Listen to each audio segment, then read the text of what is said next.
Bendito sea su nombre. Cerrados tus ojos, relájate y abre tus sentidos espirituales para que puedas recibir del Padre una instrucción.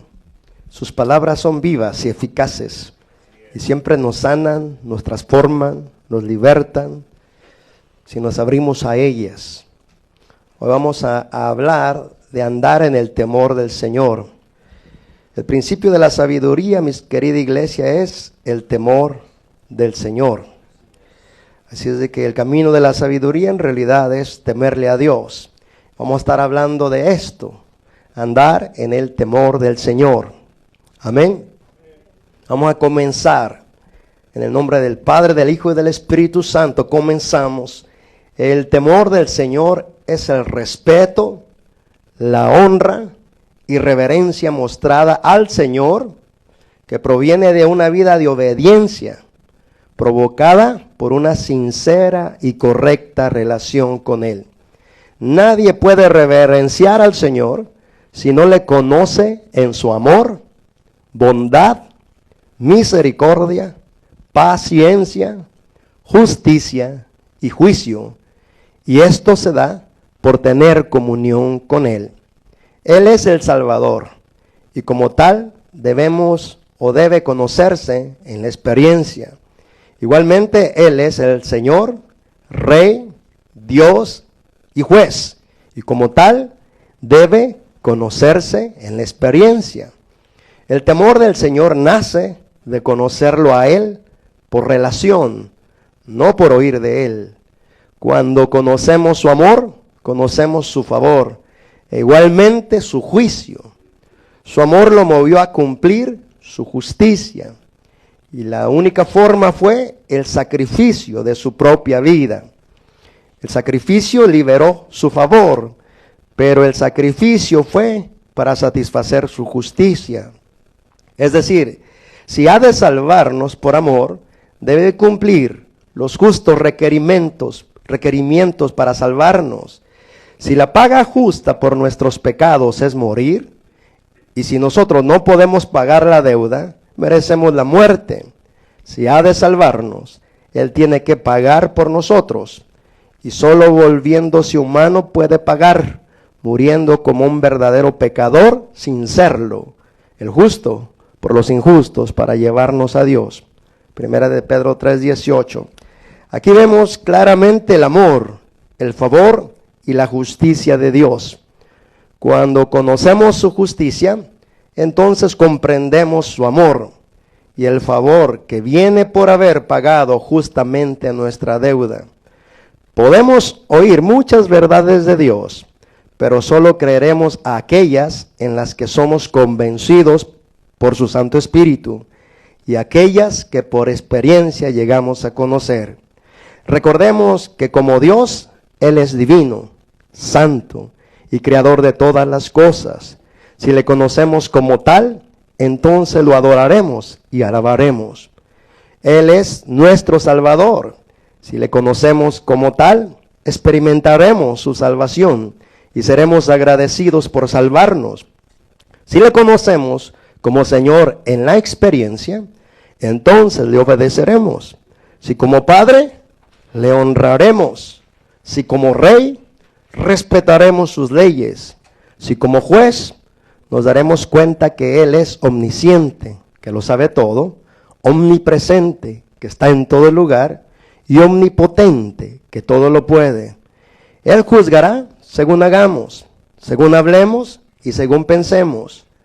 El conocer que todo lo sabe y todo lo ve, nos mantendrá en su temor. No hay cosa creada que ante su presencia no sea conocida, porque ante su presencia todas las cosas están descubiertas y abiertas a los ojos de aquel a quien tenemos que dar cuentas. Hebreos 4:13. Dios juzgará por Jesucristo los secretos de los hombres por medio del Evangelio, escrito en Romanos 2:16. La palabra que yo les he hablado, ella les juzgará en el último día, Juan 12:48. Y todas las iglesias sabrán que yo soy el que revelará todos los pensamientos y las intenciones del corazón. Apocalipsis 2:23. He aquí que vengo pronto, y mi galardón conmigo, para dar a cada uno según lo que haya hecho. Apocalipsis 22:12. Cada uno recibirá según esté escrito en el libro de sus propias acciones. Apocalipsis 20:12. Si entendemos el juicio de Dios, entenderemos su amor y su favor, y esto nos hará andar siempre en su temor. Amén. En realidad, simplificando lo que es el temor de Dios, es en realidad amar lo que Dios ama y aborrecer lo que Él aborrece. Y esto solo se da por tener una comunión sincera y honesta con Él todos los días de nuestra vida. En el Salmo 115 dice su palabra que nos convertimos en lo que adoramos. Es decir, si adoramos a un Dios santo, se nos pega su santidad. Si adoramos a un Dios justo, se nos pega su justicia. En otras palabras, cuanto más tocamos al Dios verdadero, más nos parecemos a Él y más lo reflejamos a Él. ¿Cómo podremos aborrecer lo que Dios aborrece si no tenemos una entrega y una comunión con nuestro espíritu, con nuestra alma y con nuestro cuerpo con Dios? Si tenemos una comunión completa de todo nuestro ser, y la palabra de Dios dice que nuestro ser está compuesto por nuestro espíritu, nuestra alma y nuestro cuerpo. Por la Escritura sabemos que nuestro espíritu no tiene el problema, porque es espíritu nuevo. Hemos resucitado en Cristo y nuestro espíritu ama a Dios, le gusta adorar a Dios, le gusta obedecer a Dios. Y según la palabra, se deleita en obedecer a Dios, nuestro espíritu, Romanos 7:22. Pero no así nuestra alma ni nuestro cuerpo, porque ahí está el problema. Pero si ofrecemos a nuestro Dios nuestro cuerpo como un sacrificio vivo, es decir, si lo que vivimos lo vivimos para Él, entonces le concedemos los derechos legales para que Él pueda ministrarnos con su espíritu. Ahora no solamente nuestro espíritu, sino también nuestra alma y nuestro cuerpo. Cuando ofrecemos nuestro corazón a Dios como un sacrificio vivo, Él limpia nuestro corazón y nuestro corazón recibe la vida del Espíritu Santo de Dios. Cuando su vida se va extendiendo del interior al exterior, vamos siendo más llenos de su vida, vamos más siendo llenos de su presencia, vamos más reflejando su gloria, su luz y su personalidad. Recuerda que el Señor está en tu espíritu, lo dice Efesios 2:22. Que el Señor está viviendo dentro de tu espíritu, pero Él requiere extenderse para gobernar a tu alma y después a tu cuerpo, para que todo tu ser esté lleno de Dios. Ahora, ¿pero qué pasa si no le entregamos lo que debemos de entregarle? Es decir, si no vivimos la vida que Él nos está pidiendo. Si no vivimos la vida que Él nos está pidiendo, le estamos quitando los derechos a Él de que pueda hacer trabajos en nuestra vida. Escucha bien. Dios no trabajará en ti hasta que tú lo invites a que trabaje. Este es un principio, hermano, que todos los cristianos deben de entender de una vez por todas. Dios no tocará a nadie que no quiera ser tocado por Dios. Dios no le hablará a nadie que no tenga interés de escuchar su voz. Dios no recibirá a nadie en milagros de Dios que no esté interesado en recibir un milagro de Él. Nadie recibirá un cambio de Dios si no lo invita personalmente a que venga Él a hacer ese cambio, a que venga a hacer esa transformación. Este es un principio inalterable, es una ley que no se puede alterar. Él viene solo por invitación, grábate eso, Él viene solo por invitación. Su palabra dice que cercano está el Señor a los que le invocan de veras. Es decir, si de verdad deseamos que Dios haga algo en nuestra vida, Él conoce sinceramente, o Él conoce, mejor dicho, la sinceridad o la falsedad de nuestro corazón. Algunos podemos alabar a Dios, pero solo con la mente y solo con la palabra o con la boca. Pero Dios está interesado en que le adoremos con todo nuestro ser.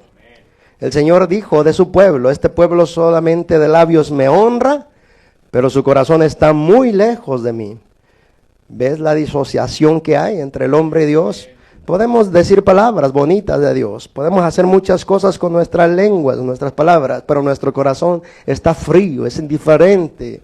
y no tiene interés de responder a las demandas de Dios. El temor, hermano, es algo que todo creyente, escucha, es el único camino, el único, no hay otro, el único camino seguro por el que el cristiano o el hijo de Dios debe de caminar. No hay ningún otro. Es el único seguro. Cualquier otro camino es inseguro. Puedes resbalar, puedes caer, puedes ser engañado y puedes ser separado del camino de Dios. Pero cuando vivimos en el temor de Dios, no hay nada que nos pueda quitar de aquí. ¿Por qué? Porque vivimos nuestra vida conscientes. ¿Conscientes de qué? Conscientes de que Dios ve todos mis pensamientos. Conoce todos los motivos de mi corazón. Es decir, ¿con qué motivo hago las cosas? ¿Por qué motivo pienso lo que pienso? Hablo lo que hablo y hago lo que hago. ¿Qué es lo que me mueve a hacer esas cosas? Dios lo conoce, porque no hay ninguna cosa que Él haya creado que no esté descubierta y abierta delante de su presencia. Así es de que como no podemos esconder ni nuestros pensamientos, ni nuestros deseos, cuando vivimos en conciencia de esa realidad, te aseguro que tenemos mucho cuidado de pensar lo que pensamos, hablar lo que hablamos y hacer lo que hacemos. Entonces, si Él está viendo todo pensamiento, todo deseo y toda palabra, y no solo eso, si Él también está escribiendo lo que hago en el libro de mis acciones, en el libro de mis obras, y si ando con esa conciencia, entonces dejo de ser un cristiano de doble cara o hipócrita, que se comporta de una manera en la iglesia y se comporta fuera de la iglesia de otra manera. Porque en un lugar donde se alaba a Dios, donde se invoca la presencia de Dios, todos podemos estar quietecitos. Pero aún aquí te han llovido malos pensamientos, malos deseos aquí dentro de la iglesia. Porque Dios no está aquí, no, Dios está aquí. Y entonces, ¿por qué? Malos pensamientos, malos deseos. Porque mi mente no es consciente del lugar en donde estoy. Y mi corazón no es consciente del propósito por el cual vine a este lugar. Entonces, como no vengo consciente de que vengo a un lugar, a una reunión, donde todos vamos a invocar su nombre, donde todos vamos a solicitar su presencia, donde todos vamos a cantar, a orar, a adorar, a lo que se vaya a hacer, pero el único propósito es para que Él se manifieste, para que Él derrame su presencia, y su presencia nos provoque los beneficios que Él quiere darnos, como milagros, como restauraciones, como liberaciones, como sanidades. Pero como yo no soy consciente, porque la iglesia en mi mente es como, yo soy de la iglesia, voy a ver qué hay, voy a ver qué escucho, voy a ver qué cantos nuevos traen, voy a ver de qué se habla, pero ando bien perdido, porque no vengo con el propósito correcto a este lugar por el que debo de venir. Si entro, escucha bien, haz esta prueba, si desde que vas a venir a la iglesia te preparas mentalmente para tener un encuentro con Dios, cumple los requisitos por la ley de Dios que dice, prepárate para el encuentro con tu Señor. Y si te preparas para el encuentro con tu Señor, sabrás que cuando vengas a este lugar, recibirás visitaciones extraordinarias, milagros extraordinarios, toques extraordinarios y palabra extraordinaria del Señor. Porque si no te preparas, aunque Dios esté hablando, como no te preparaste, puede que tú deseches el mensaje de Dios porque no es de tu interés. Entonces todo está en que entendamos, me debo de preparar. Para todos nos preparamos, pero menos para tener encuentros con Dios. Pero haz la prueba, porque aquí se trata, hermano, de conocer por experiencia al Dios que tanto oímos que existe. ¿Sí? Solo los que conocen al Señor Jesús como Salvador por experiencia, no de oídos, no, por experiencia, experimentan la salvación de Él. Y entonces lo reconocen como el Salvador del mundo. Y entonces cuando leen la Biblia, cada vez que se enfoca la Biblia en la persona de Jesús y se nombra su nombre como el Salvador, tiene realidad para ellos. ¿Por qué? Porque cada vez que se menciona a Jesús como el Salvador del mundo, como esos que ya están oyendo esas palabras, ya tienen la experiencia personal, es algo que entonces les da conocimiento por experiencia, no de oídas, sino por experiencia que Jesús es el Salvador. Y entonces tienes confianza. ¿Para qué? No solo para saber por experiencia que es tu Salvador, sino también para decirles a otros, el Salvador es Jesús. ¿En base a qué? ¿A que has oído que Él salva? No, en base a que a ti te salvó primero, que es una experiencia real, y con convicción puedes decir a la gente, Jesús es el único que puede salvarte. Porque no hay otro nombre bajo el cielo dado a los hombres en los que tú puedas recibir salvación. Solo en el Hijo Jesucristo hay salvación. Entonces nos convertimos en predicadores de los testimonios reales de Dios por experiencia personal. Pero de verdad que la iglesia tiene una urgencia de conocer a Dios como juez ahorita, porque al fin lo va a conocer después. Y es la falta del conocimiento de la iglesia de Dios como juez que nos hace andar, hermano, despreocupados, desatendidos, como que si Dios no está viendo nada, ni oyendo nada, ni registrando nada. Porque no sabemos, o no recordamos, o no somos conscientes que en aquel día, dice la palabra, en uno de los versos que te leí, que en aquel día Dios juzgará por Jesucristo los secretos de los hombres, por medio del Evangelio, Romanos 2:16. Si son secretos, es porque solo tú los sabes, y Dios los conoce. ¿Recuerdas que el Señor Jesús dijo que no hay nada oculto que no haya de manifestarse, ni nada escondido que no salga a la luz? Pero cuando andamos en conciencia de esas realidades, no andamos mintiendo, ni engañando, ni ocultando, porque sabemos que Dios conoce mis secretos. Y Él me los va a juzgar en aquel día, por medio del Evangelio. Y el Señor dijo, mira, yo soy el juez, y te juzgaré por medio de las palabras que te dejé escritas. En aquel día yo no te juzgaré personalmente así, sino te juzgaré por medio de las palabras que te hablé. Entonces, imagínate, Dios ve todo lo que haces. Ve todo lo que piensas. Ve todos los motivos por el que mueven tu corazón a hablar, a pensar y a hacer. Y todo los está registrando. Y todo los está escribiendo. Entonces, cuando la iglesia vive en esta realidad, y fíjate cómo puedes experimentar esto en una realidad, para que aumente tu temor a Él, o sea, tu respeto a Él, tu honra a Él. Como aquí se trata de experiencia, pon a prueba a Dios. ¿Sabes que nuestro Dios se pone personalmente y nos da un derecho y nos dice, pruébame ahora en esto y verás si no lo hago? Entonces, para estar seguros que de verdad Dios conoce lo que pienso, debo de pedirle prueba.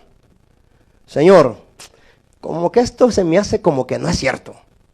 Pero si es cierto, dame una comprobación de que tú conoces de verdad mis pensamientos.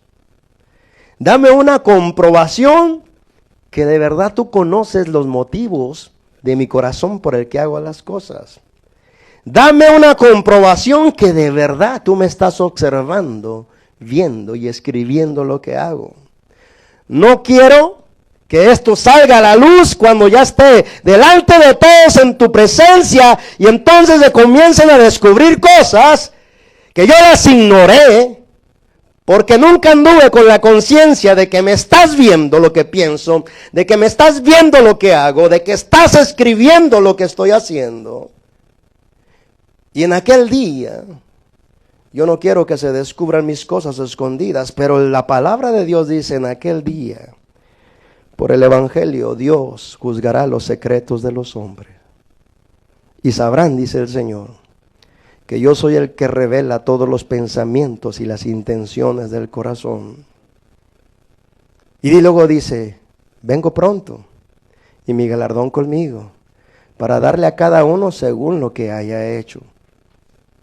Que lo que estoy haciendo también me lo estás apuntando, sí. Todo está siendo registrado. Ahora, si ando con esto en mente y en conciencia en mi trabajo, me voy a comportar igual aquí que allá. Si ando consciente de que el Señor me ve cuando estoy cantando solamente de lengua y que mi alabanza no la está recibiendo, no le está agradando para nada, porque el Señor me dice: nada más de labios me estás adorando, pero tu corazón está separado y frío. Entonces el Señor ve cuando yo lo que estoy haciendo lo hago como para Él y no para los hombres. El Señor ve que de verdad mi alabanza es sincera, mi alabanza es genuina y que de verdad lo reconozco tal y como yo le estoy cantando. Si de verdad creo y creo lo que estoy cantando, experimento después lo mismo que estoy cantando. Pero aquí debo de saber que todo lo que yo haga, si no lo hago para la gloria de Dios, lo hago para la gloria de alguien más. Lo hago para mi propia gloria, o lo hago para que otros tengan algo que decir bueno de mí. Ahora, esto es como juicio. Al saber que voy a enfrentarme a Dios como juez, eso me debe de causar temor, respeto, freno al pecado, freno a mis pensamientos, freno a mis deseos, freno a mis palabras. ¿Cuántos recuerdan que el Señor dijo que de toda palabra que no edifique, de ella darán cuenta los hombres en el día del juicio? ¿Cuántos han leído esa escritura? ¿Tú piensas que es verdad o que es mentira? Y de todo lo que tú hables, que no edifique a los demás, de esas palabras, de cada una de tus palabras darás cuenta. ¿Cuántos han leído en la escritura que dijo el Señor Jesús: a ustedes que oyen, también se les demandará según lo que han escuchado? ¿Cuántos han leído esa escritura? O sea, todo lo que oímos, hermano, puede convertirse en nuestra más grande bendición. Todo lo que oímos de parte de Dios puede convertirse en nuestra más grande bendición o en nuestra más grande sentencia de acusación en aquel día. Porque el Señor nos dirá: te hablé, sí te hablé. ¿Recuerdas aquellos a los que mencionó el Señor cuando le hicieron la pregunta: Señor, ¿y son pocos los que se salvan? Y el Señor contestó: esfuércense por entrar por la puerta angosta y caminar por el camino angosto, porque ancha es la puerta y espacioso el camino que lleva a la perdición, y muchos son los que van por él. Y angosta es la puerta y angosto el camino que lleva a la vida eterna, y son pocos los que van por ahí. Dice: en aquel día muchos me dirán: Señor, Señor, comiste en nuestras plazas y en nuestros templos enseñaste. Y entonces yo les diré: nunca los conocí, apártense de mí. ¿Sabes a quiénes se refiere? A esos que están en las iglesias cristianas, que están constantemente oyendo la voz de alerta del Señor, pero no hacen nada con esa voz de alerta del Señor, sino que solo oyen y oyen y oyen y oyen y no hacen conforme a la voluntad de lo que oyen, o sea, conforme a la voluntad del Padre. Y entonces dirán: Señor, ¿cuándo te oímos?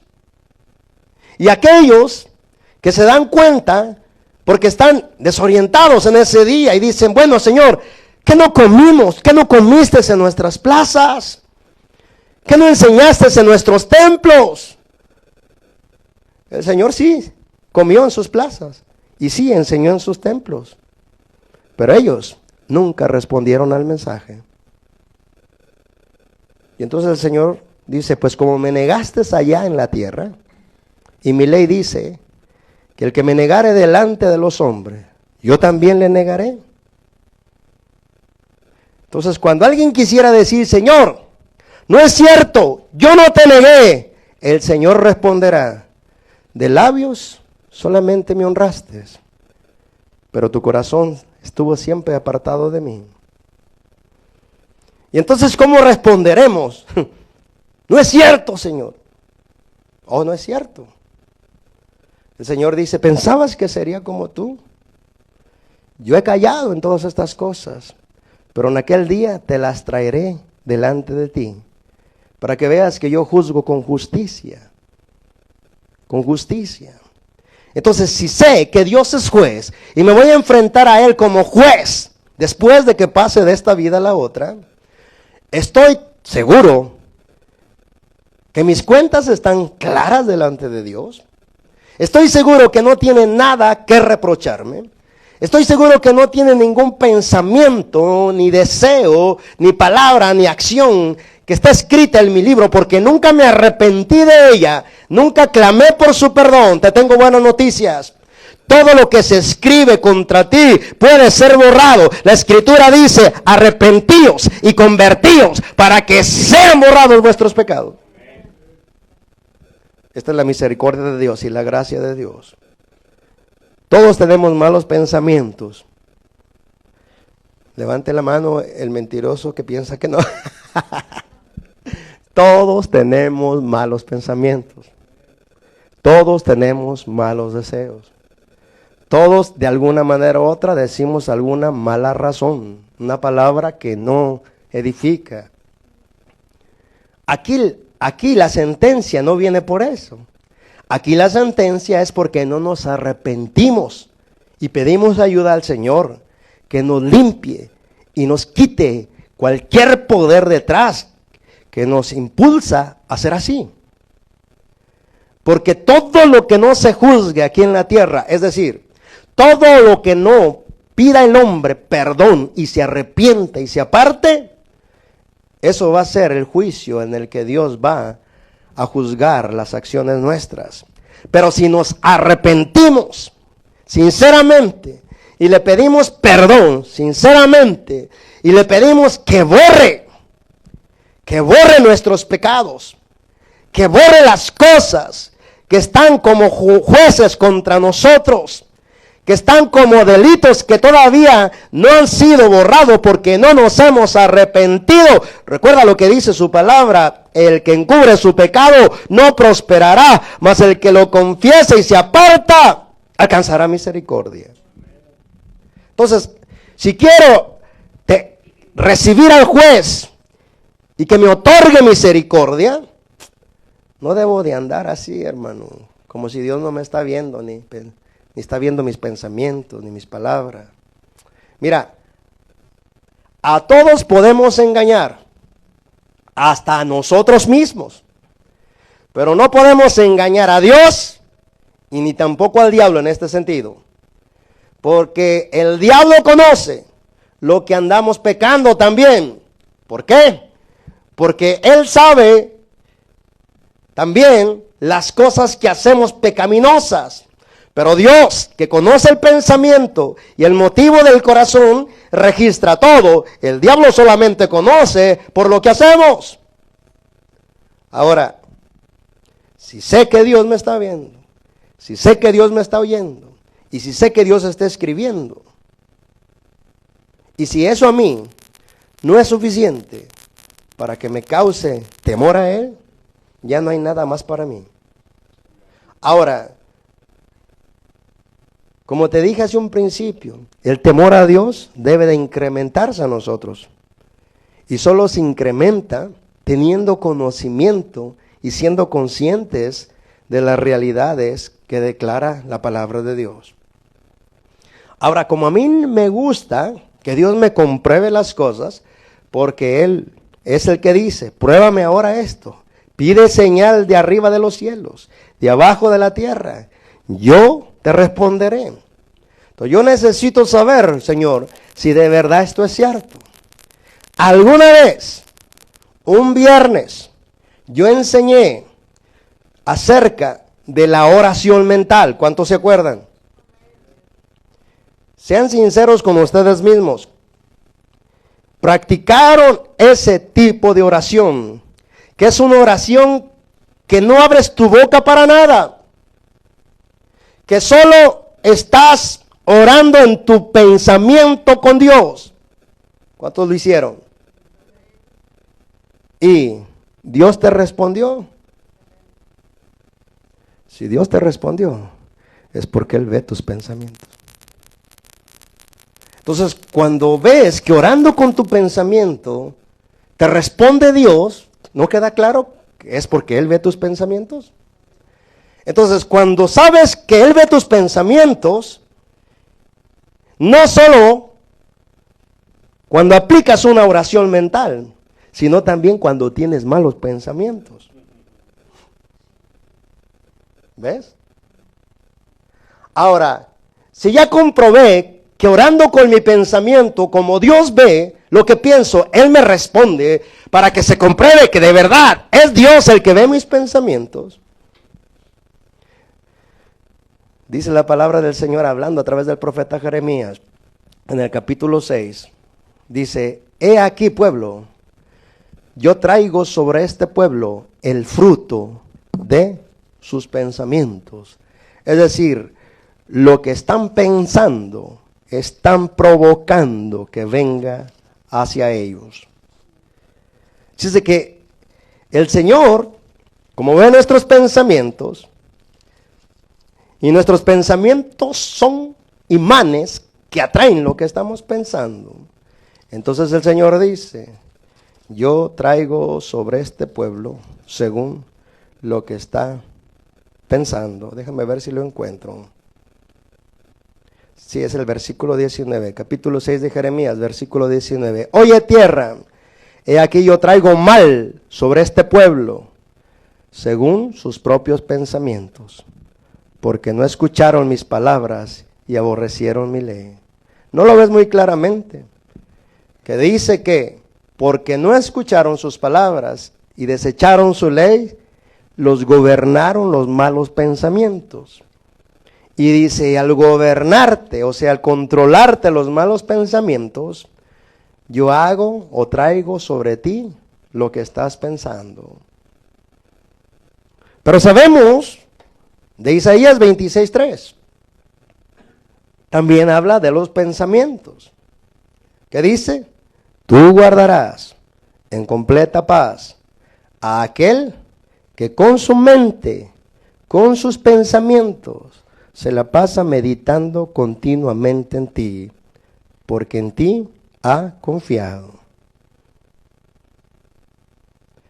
Entonces, si Él ve mi vida de pensamientos y ve que mi mente procura en lo más que depende de mí meditar en la ley del Señor o meditar en el Señor, díganme sinceramente, ¿cuántos ya experimentaron la realidad de Isaías 26:3? Que han entrado en una completa paz solo porque se la pasan meditando en Dios y en su ley. ¿Ve? Otra prueba para que veas que Dios ve tus pensamientos. Entonces, ¿ves cómo estamos descubiertos y abiertos delante de Él? Entonces alguien puede decir, yo no fui. Fue Tete, pégale, no creo. Yo no fui. Ah, no fuiste tú. ¿Le queremos echar la culpa a Dios, al diablo o a alguien más?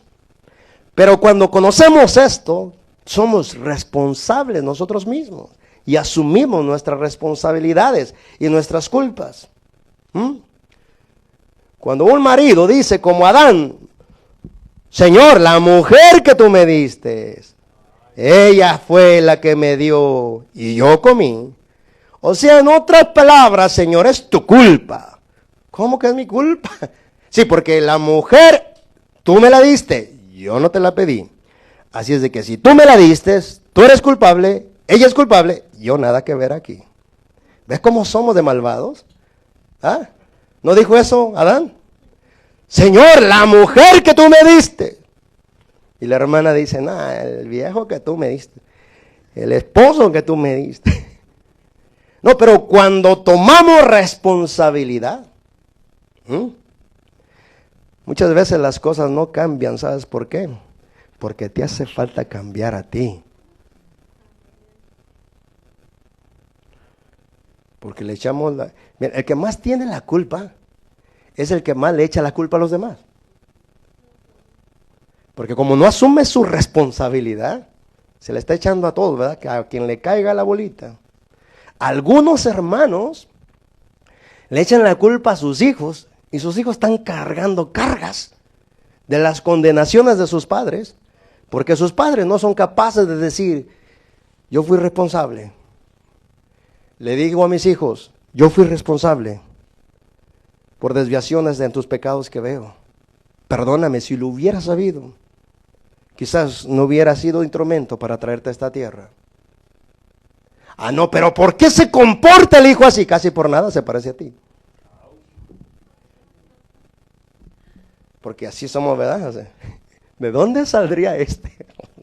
Pregúntate de dónde salió. A la mujer le digo, por si se te olvidó, salió de tu vientre. Por si se te olvida, pues. ¿Y de dónde vino? Pero de verdad, cuando somos responsables, si yo quiero recibir, hermano, gozo en mi espíritu, debo de aprender primero a provocarle gozo a mi Padre espiritual, que es Dios. Dice en su palabra, hijo mío, mi corazón alegrarás cuando tu corazón sea sabio. Entonces, ¿qué es ser sabio? ¿Sabes que la sabiduría es el temor de Dios? Y la inteligencia es el apartarse del mal. Entonces, el temor de Dios es aborrecer el mal y apartarse de él.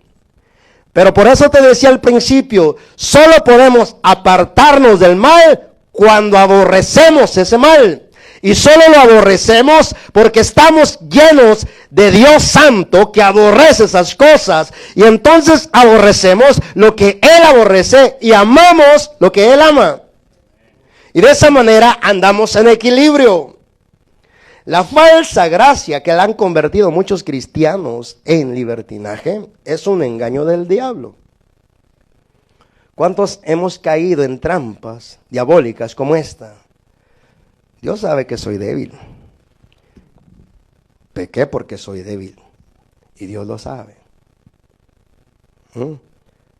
Como diciendo, es mi debilidad. Me hiciste así, Señor, es tu culpa. ¿Eh?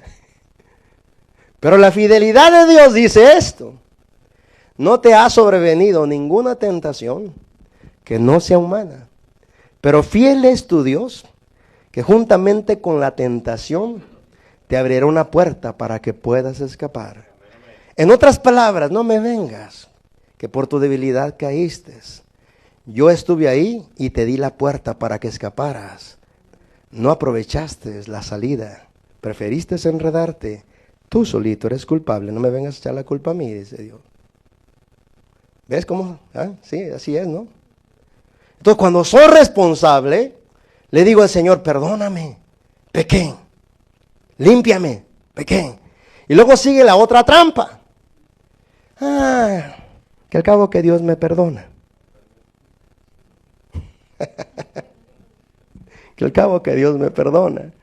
Solo puede, hermano, mantenernos sin pecar voluntariamente el temor de Dios. Y el temor de Dios, hermano, es es verdad.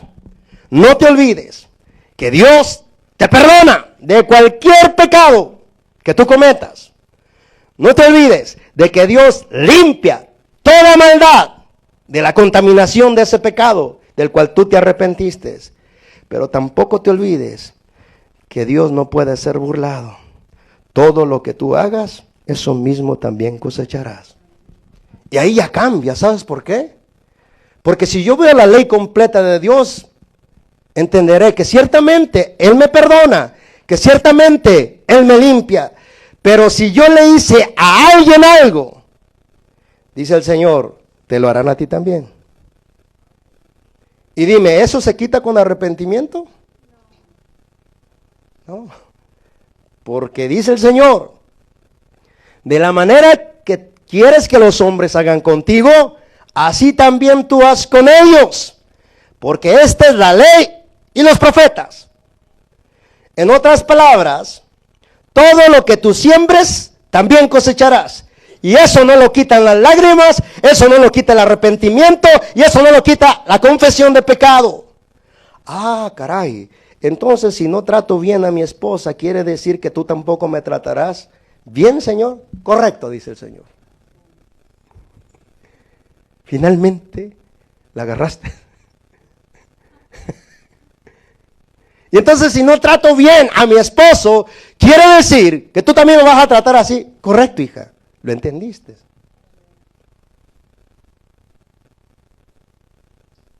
Cuando el Señor venga, hermano, y haga juicio a las naciones, en el valle del Mengido, ahí donde dice la Biblia, dice que separará las ovejas a la derecha.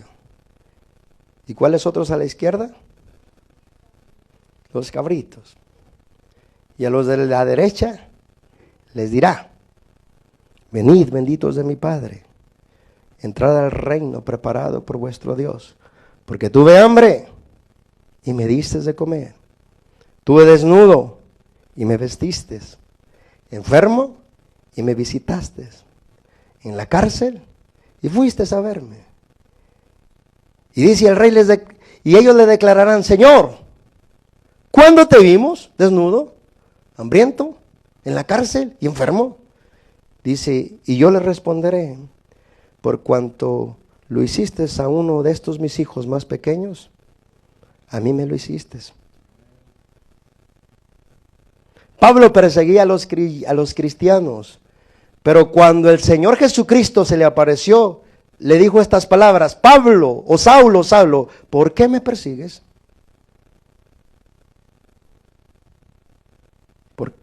¿Cómo que por qué te persigo? Estoy persiguiendo a estos aleluyas. Estoy persiguiendo a estos que traen una doctrina torcida contraria al judaísmo. No. En ellos yo estoy. Y todo lo que haces contra ellos, lo haces contra mí. Y todo lo que haces a favor de ellos, lo haces a favor de mí. ¿Por qué me persigues? Ah, cuando ya lo veo de esa manera, ya me la pienso para atacar a mis hermanos de la iglesia. Ya me la pienso para morderlos con mis palabras. Ya me los pienso para estar criticando y murmurando de ellos. Porque en lo que yo murmuro contra ti, contra el mismo Señor estoy murmurando. Y dice la palabra, y no murmuréis, porque por murmurar se desató el destructor contra los murmuradores y murieron en aquel día más de 25,000. Pero los que no andan en el temor del Señor, hombre, se les suelta la lengua. No tienen temor de hablar contra nadie. Y el destructor está continuamente sobre ellos atormentándolos. No los deja dormir, están enfermos, un montón de cosas. Pero aquellos que están en el temor del Señor pueden decir tranquilos, en paz me acostaré y así mismo dormiré. Porque tú, Jehová, estás siempre conmigo. Amén. Y se duermen tranquilos. No, y no es exageración, hermano, lo que estoy diciendo. Aquí el énfasis, hermano, de nuestro Señor es lo siguiente. Es tiempo de que entremos en este nivel de conciencia. Si yo quiero bendición, debo de aprender a bendecir. Si yo quiero que me respeten, debo de aprender a respetar. Si yo quiero que me apoyen, debo de aprender a apoyar. Si yo quiero que el Señor sacie mis necesidades, yo primero debo de aprender a saciar la necesidad de Él y la necesidad de los que Él me encargó. La Escritura dice, el que saciare, Él también será saciado. Si quiero tener, debo de aprender primero a dar, porque da y se te dará. Ese es el mandamiento. Entonces, muchas son, hermanos, las bendiciones sobre el justo. Y el justo es el que, verdad, vive en el temor de Dios. Y dice el Señor en su palabra, cerrados tus ojos,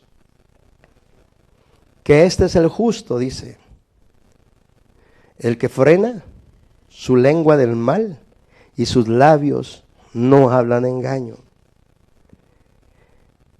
El que se aparta del mal y comienza a hacer el bien.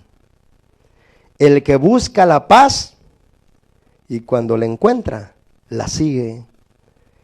Y dice, porque el Señor está atento a las oraciones de los justos. O sea, a las oraciones de los que viven en su temor siempre.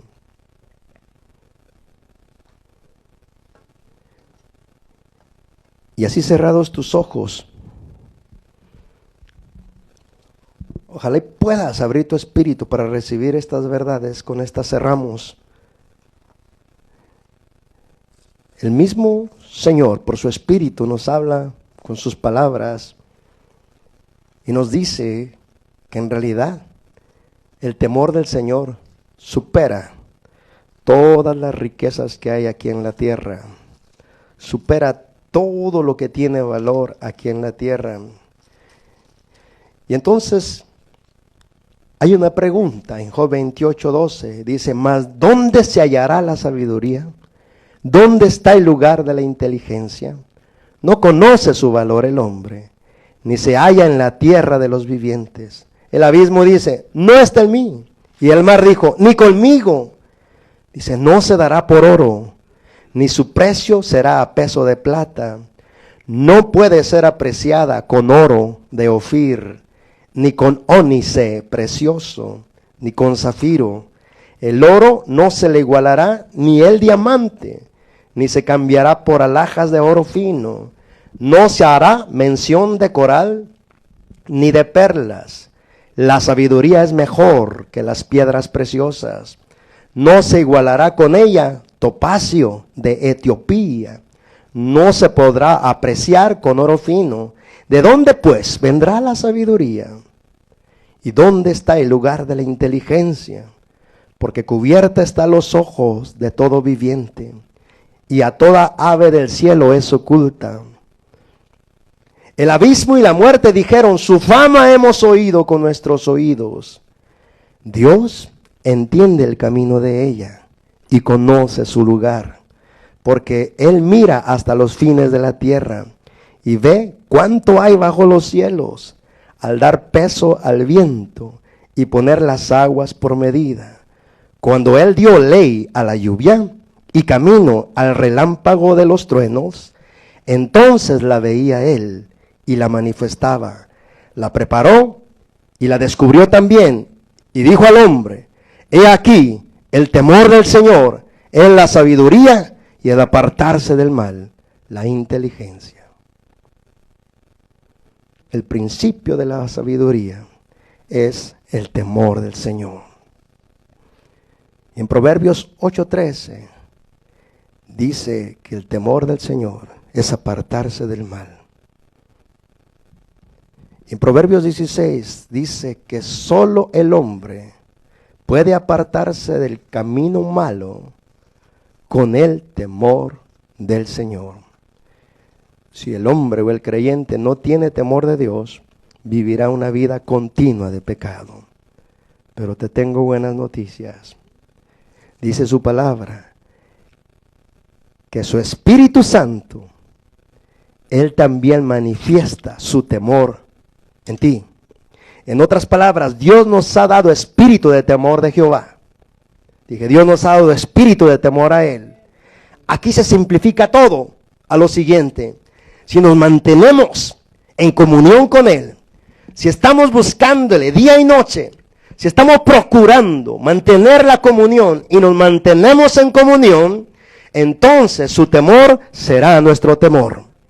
Y nos apartaremos de todo aquello que Él aborrece y nos acercaremos a todo aquello que Él ama. Siempre Dios es bueno para nosotros. Todo lo tenemos en el Señor. Dije, todo lo tenemos. Padre, que tu temor sea en nosotros. Que tu temor gobierne nuestro corazón. Que tu temor llene nuestro corazón, nuestros pensamientos, nuestros deseos. Que todo tu temor inunde nuestro ser, Padre. Para tenerte respeto, para tenerte reverencia, para estar conscientes de ti, no solo de tu juicio, pero también de tu bondad, con todos aquellos, Padre, que te honran, o se esfuerzan en honrarte, con todos aquellos que buscan sinceramente hacer tu voluntad. Hoy decidimos voluntariamente aceptar en nuestro corazón que tu temor es una realidad en nosotros. Gracias, porque nos ayudas a pensar, a hablar y hacer las cosas con reverencia, no solamente delante de ti, pero delante de los demás también. Gracias por tu fidelidad. Gracias por ayudarnos a apartarnos del mal. Gracias por ayudarnos a aborrecer lo que tú aborreces y amar lo que tú amas. Te damos gracias por tu ministración, por tu bondad, por tu misericordia, por tu espíritu. Gracias. Somos diferentes en esta noche. Hemos sido cambiados y transformados por tu palabra. Hemos recibido de tu gracia, de tu misericordia. Y ahora, Padre, no nos vamos en condenación. Por el contrario, nos vamos agradecidos. Sabemos que hay misericordia para nosotros, que hay gracia para nosotros, que hay limpieza para nosotros. Y aún, Padre, que hay también, Señor, tolerancia para nosotros. Padre, en el nombre de Jesús, tú nos das la sabiduría para saber responder cuando nosotros estemos cosechando lo que hemos sembrado. Porque solamente nos dejarás probar un poquito para que nosotros nos doblemos delante de ti y reconozcamos que lo hicimos mal. Y cuando reconocemos que lo hicimos mal, tu vara es levantada, tu disciplina es quitada y tu gracia, Señor, es manifestada. A ti te damos la gloria, el honor por siempre y la alabanza. Tuyo es el reino y el poder y la gloria por los siglos de los siglos. Amén.